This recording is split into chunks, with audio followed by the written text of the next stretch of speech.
yaitu budaya positif. Jadi di budaya positif ini banyak diajarkan Bapak Ibu bagaimana cara menangani masalah siswa yang bermasalah, misalnya dari dia terlambat ke sekolah, pokoknya segala macam permasalahan siswa di sini ada. Caranya, alon-alon. Di budaya positif itu ada disiplin positif dan nilai-nilai kebajikan universal, kemudian teori motivasi, hukuman dan penghargaan, restitusi dan keyakinan kelas. Jadi di sini di budaya positif ini kita diajarkan nilai-nilai kebajikan universal, disiplin positif, teori motivasi, hukuman dan penghargaan serta restitusi. Nanti di sini ada penjelasannya. Kemudian membahas juga masalah keyakinan kelas. Dasar manusia, 5 posisi kontrol, segitiga restitusi. Oke, sebelum kita mulai perubahan paradigma makna disiplin, nilai-nilai kebajikan universal. Ini permainannya apa, Pak? Ini permainannya apa? Oke, di sini dijelaskan menurut Dr. William Glasser ya bacanya, psikiater dan pendidik kontrol teori choice teori ya, Pak Mas ya, bahasa Inggris bergurunya. Ya, ilusi guru mengontrol murid. Pada dasarnya kita tidak dapat memaksa murid untuk berbuat sesuatu. Jikalau murid tersebut memilih untuk tidak melakukannya, walaupun tampaknya guru sedang mengontrol perilaku murid, hal demikian terjadi karena murid sedang mengizinkan dirinya dikontrol. Lanjut, di sini juga ilusi bahwa orang dewasa memiliki hak untuk memaksa. Dalam artian, banyak orang dewasa yang percaya bahwa mereka memiliki tanggung jawab untuk membuat murid-murid berbuat hal-hal tertentu. Apapun yang dilakukan dapat diterima selama ada sebuah kemajuan berdasarkan sebuah pengukuran kinerja.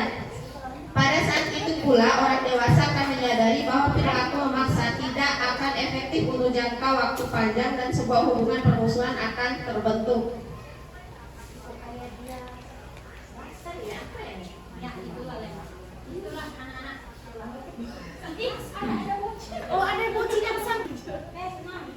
Di sini ada perubahan paradigma, ada istilahnya stimulus respon dan teori kontrol. Di sini bisa dibaca Bapak Ibu, realitas kebutuhan kita sama. Kemudian teori kontrolnya, realitas kebutuhan kita berbeda-beda. Kemudian semua orang melihat hal yang sama. Pada dasar teori kontrolnya, setiap orang memiliki gambaran yang berbeda-beda. Kemudian stimulus responnya, kita mencoba mengubah orang agar berpandangan sama dengan kita, tetapi teori kontrolnya kita berusaha memahami pandangan orang lain tentang dunia. Kemudian perilaku buruk dilihat sebagai suatu kesalahan. Teori kontrolnya, semua perilaku memiliki tujuan. Kemudian orang lain bisa mengontrol saya. Teori kontrolnya, hanya Anda yang bisa mengontrol diri Anda. Kemudian saya bisa mengontrol orang lain, Anda tidak bisa mengontrol orang lain. Kemudian pemaksaan ada pada saat rujukan gagal. Kemudian teori kontrolnya, kolaborasi dan konsensus menciptakan pilihan-pilihan baru. Kemudian yang terakhir, model berpikir menang atau kalah. Teori kontrolnya, model berpikir menang. Oke, makna disiplin. Apa yang pertama Bapak Ibu pikirkan saat mendengar kata disiplin? Peraturan, taati aturan. Apalagi? Tata tertib. Apalagi? Tepat waktu. Apalagi? Pelanggaran. Oke, pelanggaran. Kemudian bagaimana penerapan disiplin di sekolah kita? Apakah sudah efektif Bapak Ibu? Belum. Nah, ada juga masuk. Halo. Oke, selanjutnya bagaimana meningkatkan kesadaran disiplin murid-murid di sekolah kita? Apa yang kita lakukan? Memberikan teladan. Selain memberikan teladan, apa lagi? Adanya punishment, apa lagi? Iya, Bapak bilang komitmen. Apa lagi? Oke, lanjut. Kita ke introspeksi diri. Bagaimana kita berperilaku? Bagaimana kita berperilaku? Menghargai sesama. Apalagi? Mencontoh hal-hal yang baik. Apa Bu Guru Aulia, Bu Guru Mulo?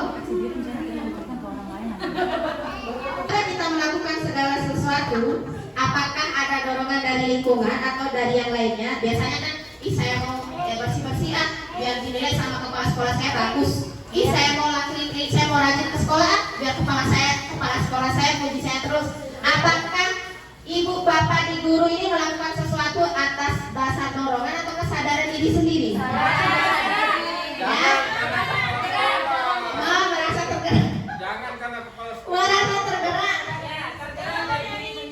Dorongan dari diri sendiri. Oke, baik. Benarkah? Benarkah itu? Apakah ada dorongan dari lingkungan atau dari yang lainnya? Ada. Apa nih? Apa? Masukan dari wali murid. Masukan dari wali murid. Apa Bu Raul?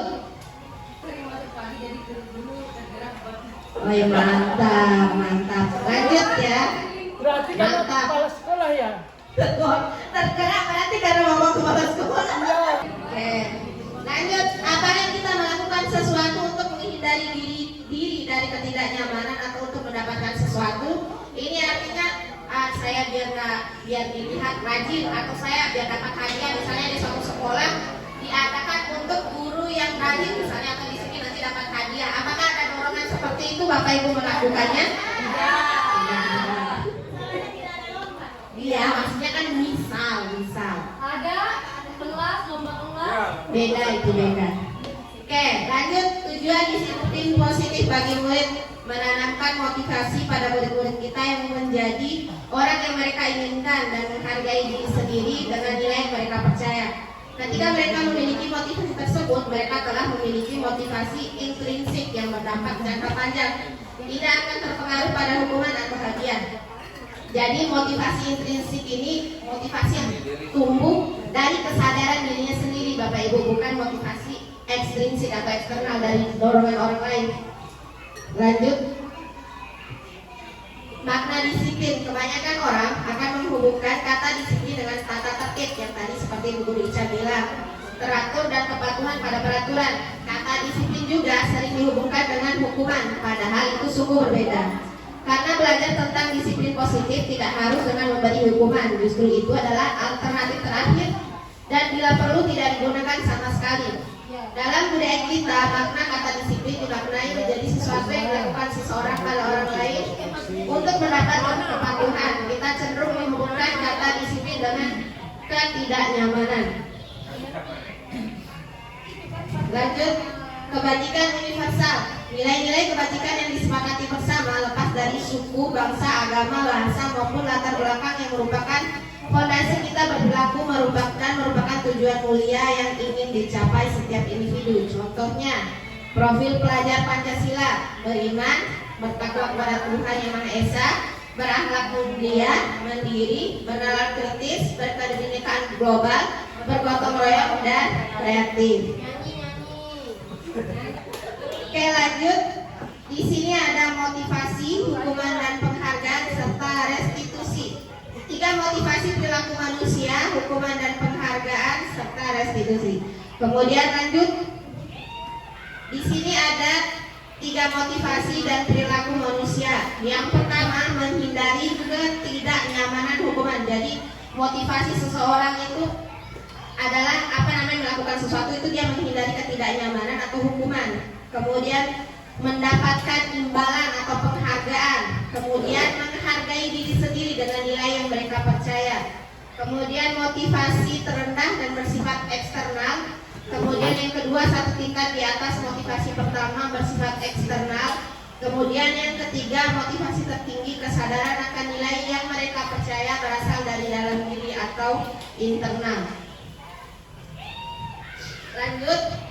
Kemarin Mbak Sofi saya tegur karena dia bilang hukuman sama konsekuensi itu sama. Ternyata setelah mempelajari modul ini, ternyata hukuman dan konsekuensi itu beda. Hukuman, konsekuensi, dan restitusi. Ada 3 di sini. Hukuman itu identitas gagal dan bersifat negatif. Jadi hukuman itu dia sebenarnya tidak harus dilakukan. Sebenarnya hukuman itu karena dia bagaimanapun ya identitas gagal dan bersifat negatif. Kemudian konsekuensi, disiplin positif, identitasnya sukses. Kemudian restitusi, disiplin positif, proses menciptakan kondisi bagi murid untuk memperbaiki kesalahan mereka. sehingga mereka dapat kembali pada kelompok mereka dengan karakter yang lebih kuat. Jadi restitusi ini cara penyelesaian masalah. Nah, assalamualaikum warahmatullahi wabarakatuh. Ya, boleh bertanya.